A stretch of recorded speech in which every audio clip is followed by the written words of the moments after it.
Absolutno. Jaz mislim, da se mnogo ljudi z menoj strinja, povedo to na tak ali drugačen način, ampak glede na to, da je to svet za znanost in tehnologijo, bomo seveda stremeli k temu, da podpiramo inovacije.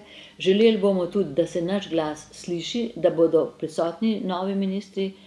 Tudi osebno sem pripravljena jih obiskati, jih povabiti, jih nekako navdušiti, podučiti, no, to je treba zelo previdno pri ministrih, da bi tako gospodarski, znanstveni in tudi minister za finance, ta nam je manjkal, ta steber nam je manjkal do zdaj. Ministrstvo za finance so gledali, vsa druga ministrstva gledala kot nekega nadministra, nadministrstvo, ki odreja vsem, celo o predpisih, ki so bili včasih nemogoči za izvajanje, zato smo prišli v razkorak z enim ali drugim zakonom in nikamor nismo prišli naprej. Skratka je bilo veliko nerazumevanja na ministrstvih za finance. Zakaj?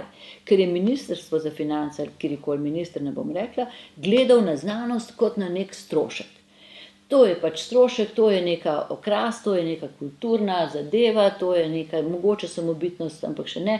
Šport je morda celo bolj pomemben, kakor to. Skratka, niso videli, da je znanost v bistvu doprinaša k razvoju in k gospodarstvu in k tem tudi k financam.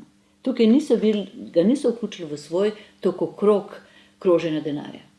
Ampak so ga smatrali kot strošek. Če ga bi smatrali kot vložek, kar danes Evropa dela, evropski dokumenti so nastavljeni na tak koncept financiranja znanosti in razvoja, torej kot vlaganje.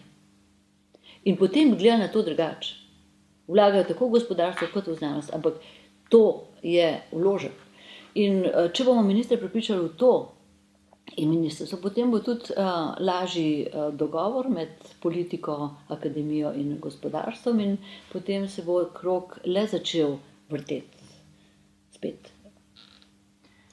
Ja. Ali pa celo, kot sem rekla, špirala navzgor, ki zdaj gre malo navzdol v zadnjem času. Čeprav danes na današnji seji, kjer je bil prisoten tudi minister za gospodarstvo, Metod Dragonja, je dal neke pozitivne znake za popravljanje oziroma za rast v zadnjih enem letu. No. Tako da vsi nekako upamo, da ta trend ni začasen, ampak da bo in da bomo k temu trendu lahko tudi doprinesli.